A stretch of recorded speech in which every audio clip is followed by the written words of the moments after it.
শ্রাবণ মাসের শেষ সোমবার স্বামী স্ত্রী মিলে যাচ্ছি বাবার মাথায় জল ঢালতে। হাজবেন্ডের সাথে এটা আমার প্রথম জল ঢালতে যাওয়া। যখন বরজোড়ায় ছিলাম তখন তো একবার জল ঢেলেছিলাম, তবে আমার হাজবেন্ড সেদিন জল ঢালেনি। যাই হোক, দুজন মিলে যাচ্ছি, খুব ভালো লাগছে। আর আমাদের সাথে কিন্তু মিষ্টুও যাচ্ছে। ও তো সকাল থেকে বায়না ধরে বসে আছে যে আমিও যাবো, সেজন্য তিনজন মিলেই যাচ্ছি একটি গাড়িতে। গাড়িতে যেতে যেতে একবার মার্কেটের কাছে দাঁড়ালাম। এই দোকানটির থেকে দুটো কলা নিয়ে নেব। আমাদের গ্রামের দোকান থেকে ধূপ মন্ডা নিয়ে এসেছি, তবে ওখানে কলাটা ছিল না, তাই এই দোকানটির থেকে দুটো পুজোর কলা নিয়ে নিলাম।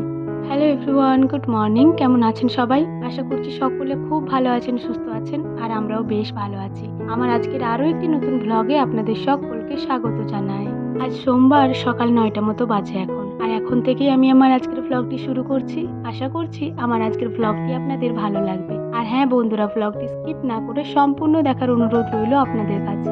যেহেতু আজ শ্রাবণ মাসের শেষ সোমবার, দেখুন আমাদের মতো কত মানুষজন এসেছেন বাবার মাথায় জল ঢালার জন্য। আর আজকের দিনটিতে অন্য দিনের তুলনায় ভিড়টাও একটু বেশি হয়েছে। আর এত মানুষজনদের দেখে কি যে ভালো লাগছে বলে বোঝাতে পারবো না। অনেক মানুষজন হেঁটে হেঁটে যাচ্ছেন, অনেক মানুষজন বাইকে যাচ্ছেন, আবার অনেকজন টোটোয় করে যাচ্ছেন, আবার কিছু মানুষজন জানেন তো অনেক মাইক লাগিয়েছে একটা গাড়িতে, তারপর সেই গাড়িটির ওপরেই সবাই মিলে চেপেছে আর যাচ্ছে। আর এত জোরে জোরে মাইক বাজছে বন্ধুরা, আমার তো প্রচণ্ড পরিমাণে ভয় করছে। সত্যি বলতে ওরা তো নিজেদের আনন্দের জন্য বাজাচ্ছে, তবে এই জিনিসটা না অনেক দিক দিয়ে ক্ষতিও করছে। যাই হোক, রাস্তার অনেক ভিড় কাটিয়ে দেখুন আমরা চলে এসেছি ঘাটের ঠিক কাছে। এই যে ঘাটটি দেখছেন, এটা হচ্ছে পুরনো ঘাট। আমরা এসেছি রাঙামাটির দামোদর ঘাটে। এই রাঙামাটির বেশ অনেকগুলি ঘাট রয়েছে, তবে এই যে পুরনো ঘাটটি দেখছেন, এই ঘাটটি সবচেয়ে ভালো। তো এই ঘাটটি এবছর বন্ধ রয়েছে, কারণ ঘাটের মতো অনেক জল বেড়ে গেছে, তো অনেক মানুষের ডুবে যাওয়ার সম্ভাবনা আছে, তাই ওই ঘাটটি বন্ধ রয়েছে। যদিও আমরা ঘর থেকে সবার লাস্টে বেরিয়েছিলাম, তবে এখানে আমরা প্রথমেই পৌঁছেছিলাম। কাকুয়ারে দেখুন এই মুহূর্তে এলো, আর এই ঘাটটি যে পুলিশটি পাহারা দিচ্ছেন উনি হচ্ছে কাকুদের বন্ধু, তো সেজন্যই ওনারা একটু গল্পকাটি করছেন। প্রথমে আমি ভেবেছিলাম যে আসবো না, জানেন তো, কারণ আমার ঠাকুর ঘরে জল দিতে আর করতে অনেকটাই দেরি হয়, আপনারা তো জানেনই। তারপরে আবার সংসারের কাজ রয়েছে, তো ও তো আমাকে প্রচণ্ড পরিমাণে তাড়া দিচ্ছিল, তাই আমি ওকে বলছিলাম যে আমি যাবো না, তোমরা চলে যাও। বারবার যদি কেউ তাড়া দেয় তাহলে না আমার একদমই আসতে ইচ্ছা করে না। আর আপনারাই বলুন, ঘরের ঠাকুরটিকে সেবা না দিয়ে কীভাবে বাইরে আসি বলুন তো। যাই হোক, শেষমেশ যে আমরা এসেছি, খুব ভালো লাগছে এত মানুষজনদেরকে দেখে। এই যে আমি, আমার হাজব্যান্ড আর মিষ্টু তিনজন মিলে হেঁটে হেঁটে যাচ্ছি। ভিডিওটি বানিয়ে দিয়েছেন আমাদের পাড়ারই একজন কাকাবাবু। কিছু মুহূর্ত নিজেদের মতো করে কাটাতেও ইচ্ছা করে, কিন্তু জানেন তো এখন সমস্তটাই ক্যামেরা বন্দি করে রাখি, যাতে ওই মুহূর্তগুলো পরবর্তীকালে দেখে এই জিনিসগুলিকে উপভোগ করতে পারি। এই যে চলে এসেছি দামোদর নদীর তীরে। ওই যে দূরে দেখতে পাচ্ছেন, ওটাই হচ্ছে দামোদর নদী। দেখুন কত ভক্তরা জল নিয়ে আসছে, কি যে ভালো লাগছে। এই যে আমরাও চলে এলাম ঘাটের কাছে। এই নদীটা কিন্তু এই সময় শুকানোই থাকে, চারিদিকটা শুধু বালি আর বালি থাকে। ওই দূরে দেখতে পাচ্ছেন যেখানে অনেক জল রয়েছে, ওই দিকটাতেই কিছুটা পরিমাণে জল থাকে। তবে এখন তো প্রায় দিনই বৃষ্টি হচ্ছিল, সে কারণে দেখুন একদম ঘাটের গোড়া অবধি জল চলে এসেছে। আর সে কারণে এখানে যে বালি দিয়ে শিব মন্দির তৈরি করা হয়, ওগুলো বানাতে একটু অসুবিধাই হচ্ছে। ঘাটের কাছে প্রচণ্ড পরিমাণে রোদ লাগছে, মনে হচ্ছে গায়ের চামড়াটা যেন পুড়ে যাচ্ছে।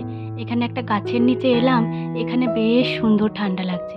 চলুন আমরাও একটা ঘাট দেখে নিই। অনেক খোঁজাখুঁজির পরে এই যে একটি ঘাট ফাঁকা পেয়েছি। কিছু মানুষজন রয়েছেন, ওনারা আগে স্নান করে জল নিয়ে যাক, তারপরে আমরা ঘাটে নামবো। এই যে ওই মানুষগুলোর হয়ে গেছে, এরপরে আমরা নামছি। তবে এটা যেহেতু মেন ঘাট নয়, মেন ঘাটে দেখলেনই তো কত পরিমাণে ভিড়। এটা ওই সাইডে একটা ছোট্ট মতো ঘাট ছিল, যেখানে কিন্তু সবাই খুব একটা যাতায়াত করে না মনে হয়। এই ঘাটের নিচে প্রচণ্ড পরিমাণে কাটা রয়েছে জানেন। আমাদের আগে যে মানুষগুলি ডুব দিয়ে জল নিয়ে গেলেন, ওনারা বললেন প্রচণ্ড পরিমাণে কাটা, একটু হালকাভাবে পাটা ফেলতে। তো সেজন্যই আস্তে আস্তে গেলাম, তবুও প্রচুর কাটা ঢুকে গেছিলো জানেন। আর এই যে দেখুন আমরা দুজন মিলে স্নান করে নিলাম। আমার তো জলটা ছেড়ে আসতেই ইচ্ছা করছিল না, ও আবার আমাকে টেনে টেনে নিয়ে আসছে। আসলে এত ঠান্ডা লাগছে জলটা, আর ওপরে তো প্রচণ্ড পরিমাণে গরম, প্রচণ্ড তাপ লাগছে রোদে, সেই জন্যই আসতে ইচ্ছা করছিল না। যাই হোক চলে এলাম, আর গামছাই করে ওই মাঝ বরাবর যেখানে গিয়েছিলাম ওখান থেকে কিছু বালি তুলে এনেছি। ও দেখুন আবার যাচ্ছে বালি আনতে। আমি বলছি বারবার যেও না, প্রচণ্ড কাটা পায়ে ফুটে যাচ্ছে, তো ও তো শুনবে না। আর এই যে দেখুন আমরা এখন বালি দিয়ে শিবলিঙ্গ বানিয়ে নিলাম। আর এই মুহূর্তেই আমার হাজব্যান্ডের সাথে আমার একটু ঝগড়া হয়ে গেছিলো, তো এই জন্যই আমি মুখটা ভার করেই পুজোটা দিচ্ছি। ও তাই আমাকে বলছে যে মুখ ভার করে পুজো দিতে নেই, ভালো মনে পুজোটা দাও।